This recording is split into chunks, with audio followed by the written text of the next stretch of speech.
Hi there, Dr. Paul Donovan here, and I'm going to provide you a piece of surprising advice if you're a leader. Here it is. Are you ready?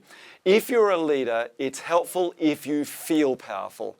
It's essential, in fact, that you feel powerful if you're someone who has rank, who has positional authority in your organization.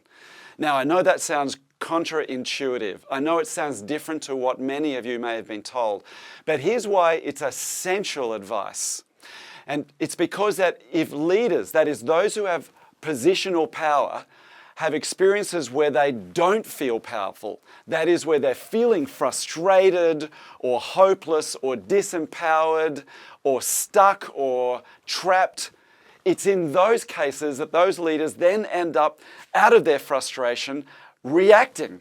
That is, they exhibit various series of reactive behaviors. Now, that's a problem for all of us when we do this. It's just that it's especially a problem when those of us who react happen to have positional authority at the same time. That's a nasty combination. And let's explain why. If you're at the moment, for instance, feeling reactive, and you're more of a controlling personality where you want things to be right, out of that frustration and that need for perfectionism, you'll end up using your authority, using your role authority to send people in every which way just to get that thing closer to 100% of perfect. Or you'll become more bureaucratic, more perfectionistic, more overly driven. So there's nothing inherently wrong with being reactive. All of us experience this from time to time. But it's a problem if you are expressing that reactivity and you have role authority. That's a nasty combination. But not all of us react in ways that are controlling. We know from the work with the leadership circle there are in fact 3 different flavors of reactivity. The other one that I want to mention here is compliance. Some leaders become overly agreeable, accommodating, passive, and that is likewise very problematic if you find yourself behaving that way out of the frustration to give you temporary relief from your anxiety of some kind.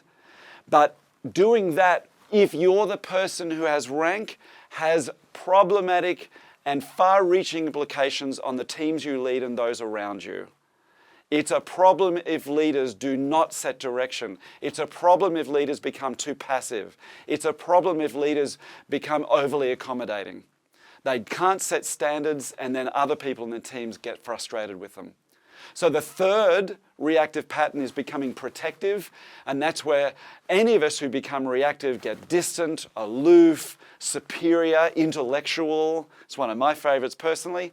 And so that reactive pattern is problematic for all of us, of course, but it's especially problematic in someone who has high rank, who has authority because of their role.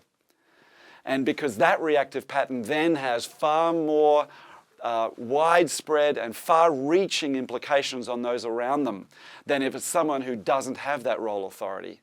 So, I'm going to loop back to the beginning here. If you're the leader, make sure you feel powerful.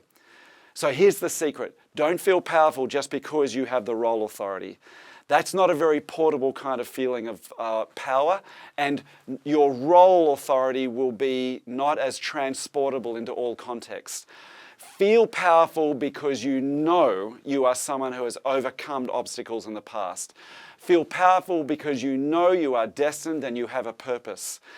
Feel powerful because there is meaning in your work and you know what you want to create. So that feeling of power, draw it out of your personal self. Combine that with your rank and authority and you're really cooking. Feel powerful if you are the leader and you will lead better. I hope this is helpful. Thanks.